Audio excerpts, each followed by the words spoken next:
Hey, it's Mike. Thanks for tuning back in. So more than 2 months ago, Isaac from the PennySver sent me an email. I didn't see it until just this morning. So sorry to Isaac. It's very strange. But it's a good email, and I thought we would talk about it. So Isaac said that there's an auction house called Live Auctioneers. He sent me the link, and I looked at it, and I don't want to say surprised, but it's shocking to see an auction house like this. And I looked up liveauctioneers.com. They are, by all accounts, a legit site. Now, their Better Business Bureau rating is very low. It's 1.22. Sorry, their average review is 1.22, while their rating is A-. But Heritage Auctions rating is 1.71 out of 5. So both of them are poor. People often go to BBB and complain when they auction something off and didn't get what they expected out of it. And that's what a lot of the reviews are on Better Business Bureau for liveauctioneers.com. This is, first of all, sponsored by the PennySver, who gave me the idea for this. Your cards are probably all real. In all likelihood, they are legit cards, and you should be protecting them with the PennySver products, whether it's sleeves or mags or top loaders. I am seeing tons of reviews from my subscribers who have ordered their products saying they are the best they've ever seen. Just don't listen to me. Listen to my subscribers. You can get a 10% off using my code JWH on their website at thepennyslever.com. Link is in the description to this.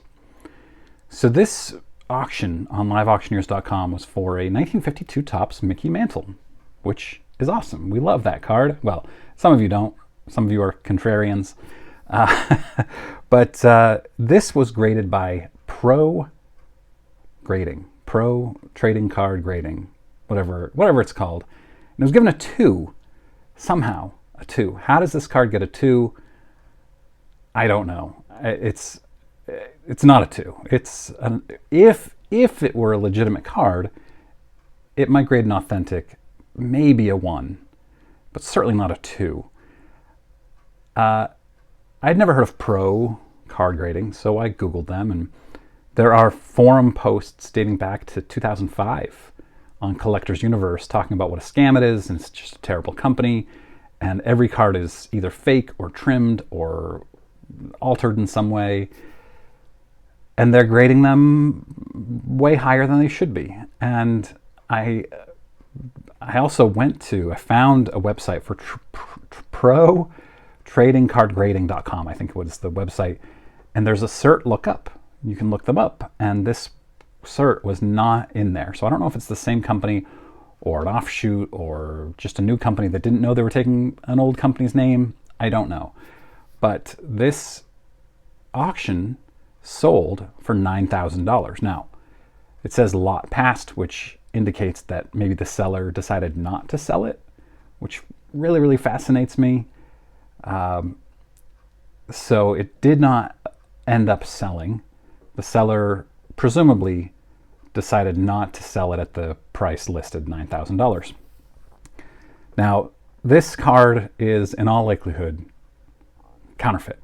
It's somebody took a card probably off of Etsy, where you can get plenty of these cards, and they aged it with tea bags or whatever. I don't know how you age cards, because I would never do that. But they aged it, and then they put it in this Pro slab, probably 20 years ago, 10, 20 years ago. And maybe they've sold it. And the person who's trying to auction it off at Live Auctioneers thought that they had a legit card, because they paid, let's say, $10,000 or $15,000 for it. And now they're trying to auction it off to make a profit. And they said, oh, it only sold for $9,000. I'm not going to sell it to the buyer, when in reality they should have. Now, Live Auctioneers in the auction listing says, first of all, they say it's 14 by 9 centimeters, and I'm not good with centimeters, so I converted this to inches, and it comes to 5.5 inches by 3.5 inches. But a standard 1952 Topps trading card is 3 3/4 inches by 2 5/8. So I have a suspicion that Live Auctioneers got the size wrong, unless the person who created the card got the size very wrong, Like the length of it is double what it should be. In the listing, they write, "This has not been authenticated by the auction house. Please do your due diligence prior to bidding on any item." This is a lazy and sloppy way to just sell things and get a 24% buyer's premium. And who knows, they probably have a seller's premium too. So this company, if they had sold it, would have probably made thousands and thousands of dollars from the sale of this card. This seller may have tried to sell this elsewhere too, since it didn't sell for how much they wanted it for. I tried finding a listing for it somewhere else. I Googled it. I Googled a bunch of different things. Couldn't find it. If you can, that would be awesome. You got to be super careful. And when some of you out there are saying to yourselves, "Why is Mike talking about this? Certainly none of his viewers would fall for this." But I get emails all the time from people saying, "Hey, is this legit? I was thinking about bidding on it." I have to explain to them, no, this is not legit. You can't buy, you shouldn't, I should say, shouldn't buy cards that are graded by these significantly substandard companies. The good companies, good is relative, but the companies that are mostly legit are PSA, Beckett, SGC, and CGC. Outside of that, unless you're getting a steep discount and you're willing to take a lot of risk, you shouldn't buy a slabbed card.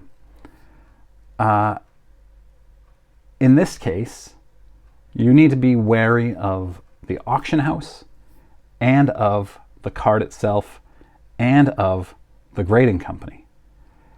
When you are buying elsewhere, let's say from Heritage Auctions, you only really need to be wary of the card, because the card could still be trimmed or altered in a PSA slab or SGC slab. We know that.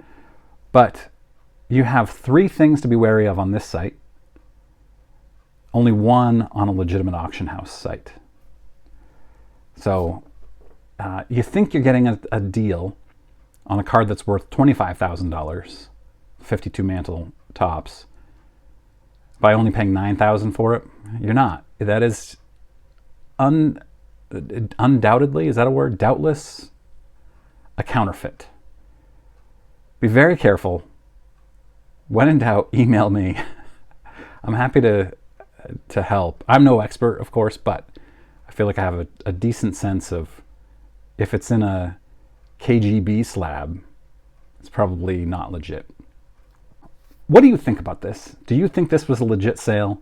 Do you think the seller knew what they were doing or not? Let me know in comments.